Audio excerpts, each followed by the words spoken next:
In the previous video, we have seen that given the weights and given the bias term, we may use logistic regression to classify an instance. However, we have not talked about how we may find the best weights and the best bias term to fit our dataset. We're going to talk about it in this video. So let's start.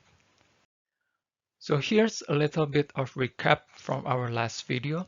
Given an instance, we would like to know the probability of that instance having label equals 1 and that instance having label equals 0.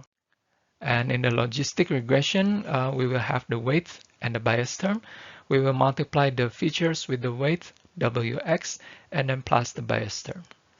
The result is z, and then we will pass this z value into a sigmoid function such that the result will have the value in the interval of 0 and 1. We will then interpret this value as the probability of the instance having the label equals 1. Now we are going to learn the best weights and the best bias for our logistic regression model. Now, how can we learn the good W and B for our problem or data set that we have? First, we need to have a correct label for the instance that we have. Remember, because this is a supervised learning model, so we need to have the label for each instance in our data set. Okay. And then what we need to do is that we are going to find the W and B such that our prediction, which is calculated using this formula, can be as close as to the actual label. Okay, so if the actual label is, let's say, y equals to 1, then we will want to have the result of this as close to 1 as possible. Okay, if the actual label is 0, then we would like to have the p y equals 0 as large as possible because the actual label is 0. Okay, so we want to have the prediction as close as to the actual y. And there are two things that we need to do in order to be able to learn the good W and B. First, we need to have a loss function or a cost function. This function will measure the distance between the system output or our prediction, y hat, to the goal output or the actual label, which is y. Okay, so we need to know how much error do we make from our model with the current weight and the current bias. Okay, so we know whether we are still far away from the actual label or we are already close to the actual label, and then that will help us to know whether the W and the B that we have, they're already good enough or very bad, terrible, or very good, and so on. Okay, so the first thing here is that we need to have a function that can measure how far we are from the correct label. And then once we know how far we are from the correct label, how good we are, how bad we are, and then we will use this method called gradient descent to iteratively updating the weights. Okay, so once we know how far we are from the actual label, we then may iteratively, step by step, improving the weight and B until the weights and the bias term becomes better and better. Okay, so there are two things here that we need to learn the weights and the bias. We're going to talk about the first one, which is the loss function or the cost function. So our final purpose is that we want to have a loss function, which is a function that can measure how much our prediction differs from the true label. Okay, and later we also want to minimize this. Okay, so we want to minimize the difference between our prediction and our true label. That's our final purpose, but let us start from here.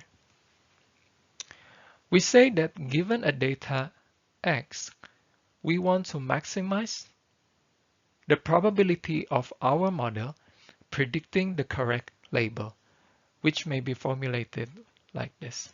Okay. If this looks a bit complicated, it is actually not, because let's say if our actual label equals 1, so y equals 1, and then you plug in into this formula, you will only have the first term, y hat.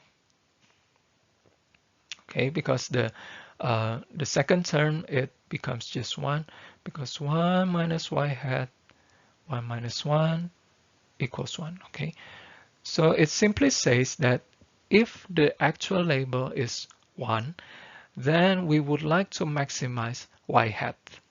Again, this is y hat.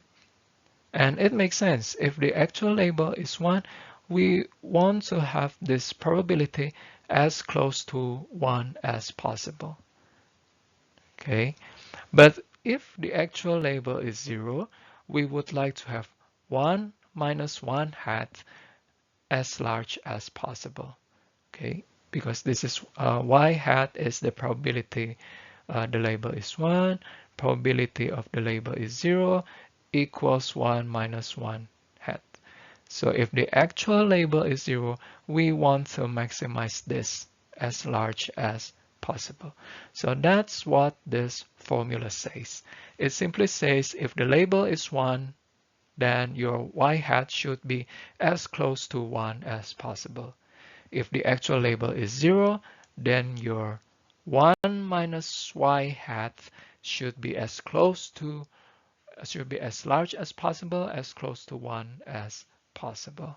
Okay. So here's from the previous slide, and then we take the log on both sides. So multiplication becomes summation, and then the power here can go down. Okay. And then because in the previous slide, we say that we would like to maximize this, but our final purpose is to minimize the loss function. That's why we convert this to minimization by multiplying everything with -1. Okay. And then we replace this y hat with that, because this is y hat, which is the probability of the label equals 1. So now we convert the y hat with sigma wx plus b. Okay, sigma here is a sigmoid function. So here's the loss function, which can measure how much our prediction differs from the actual label. And then we also want to minimize this loss, because it is logical, right?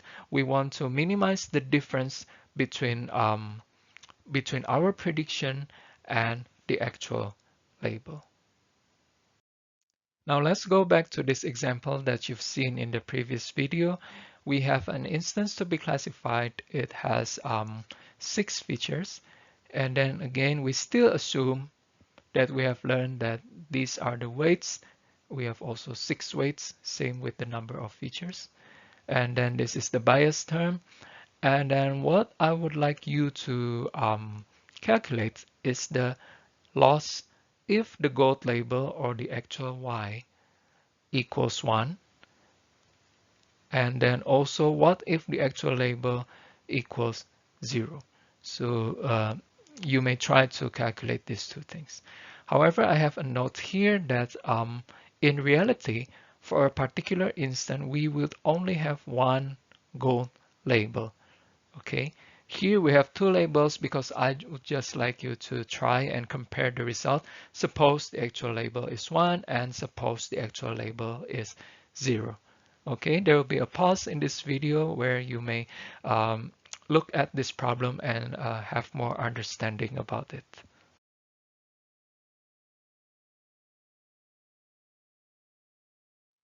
Okay, so here's the loss function formula, and then this. Now finally, what do 0.37 and 1.17 imply?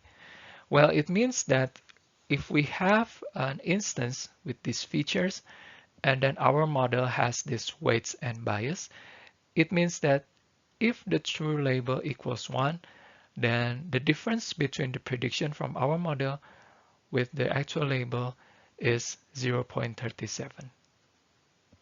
Okay. Um, well, this value doesn't really mean anything in the physical world. It just measures saying that the difference is 0.37. Please do not interpret this as probability. Okay. It's just a measure. It's just a metric. Okay. But suppose the instance actual label is 0, then the difference between our prediction and the actual label is 1.17. Okay, so in this case, we can say that if the actual label equals 0, then this weight and bias that we have is not very good, because you can see that the difference between prediction and the actual label is quite large, at least compared to this. Okay, here we still have the difference. It is not perfect, but we can say it is pretty good compared to the other. Okay, so this is the result from loss function and how we can get the sense of how much our prediction differs from the actual label. Okay, so you have learned this loss function that can measure the difference between prediction and the actual label. Next, we are going to use the result from this loss function um, to get better weights and better bias.